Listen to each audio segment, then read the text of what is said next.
జై హిందూ ప్రేక్షకులకి నమస్కారం.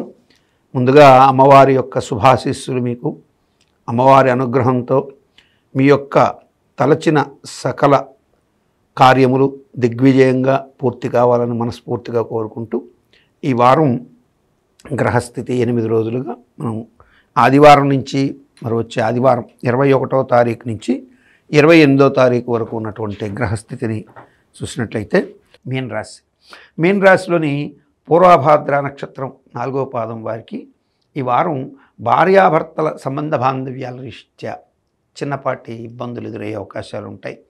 ఉద్యోగపరమైనటువంటి టెన్షన్స్ కొంత అధిగమించే అవకాశాలు ఉంటాయి. కానీ వాటిల్లో కూడా మిమ్మల్ని కార్నర్ అంటే మిమ్మల్ని ఒక ఎడ్జ్కి చేసి మిమ్మల్ని దోషులుగా చేసే ప్రయత్నాలు ఎక్కువగా జరుగుతున్నాయి. కాబట్టి వాటిని అధిగమించే ప్రయత్నం చేయండి. మీరు మాట్లాడే మాట మీద ప్రభావాలు ఎక్కువగా పడుతున్నాయి, శని ప్రభావం.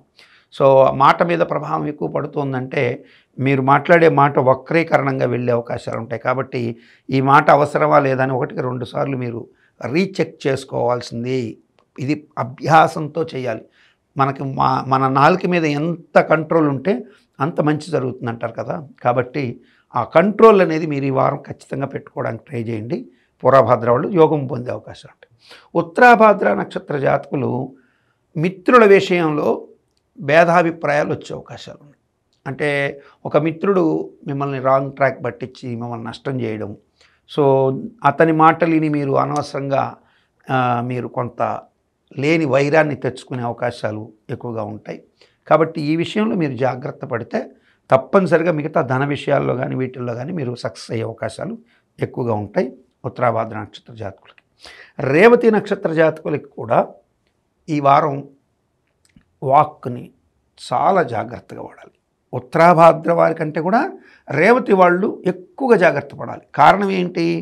ఇక్కడ శని ఏదైతే ఈ వాక్ స్థానం చూస్తున్నాడు మీన రాశికి, ఆ శని బుధుడిని కూడా చూస్తున్నాడు. అంటే మీ బుద్ధి చెడిపోయి మీ స్వబుద్ధి ఆలోచన లేకుండా మీరు తప్పులు చేసుకునే అవకాశాలు ఉంటాయి. మిమ్మల్ని మీరు నిగ్రహించుకోవాల్సిన అవసరం ఖచ్చితంగా ఇక్కడ ఉన్నటువంటి పూర్వభాద్ర ఉత్తరాభాద్ర కన్నా కూడా రేవతి వాళ్ళకి ఎక్కువగా ఉంది. కాబట్టి ఎప్పుడైతే మీరు చాలా తెలివిగా మాట్లాడడం, అవతల వాళ్ళనంతా మాట్లాడిచ్చిన అయిపోయిందా చెప్పడం అని వాళ్ళు చెబుతున్నంతసేపు వాళ్ళు ఏం చెబుతున్నారు శ్రద్ధగా బాడీ ప్రజెంట్ మైండ్ ఆబ్సెంట్ కాకుండా బాడీ మైండ్ ప్రజెంట్లో పెట్టుకొని విని ఆ చెప్పిన దానికి ఒక 2 నిమిషాలు బాగా మీరు మైండ్ సెట్లో ఆలోచించుకొని అప్పుడు మీరు బదులు కౌంటర్ ఎట్లా ఇస్తే బాగుంటుందని ఇస్తే మీరు సక్సెస్ అవుతారు. ఇది మీరు జాగ్రత్తగా వాడాలి.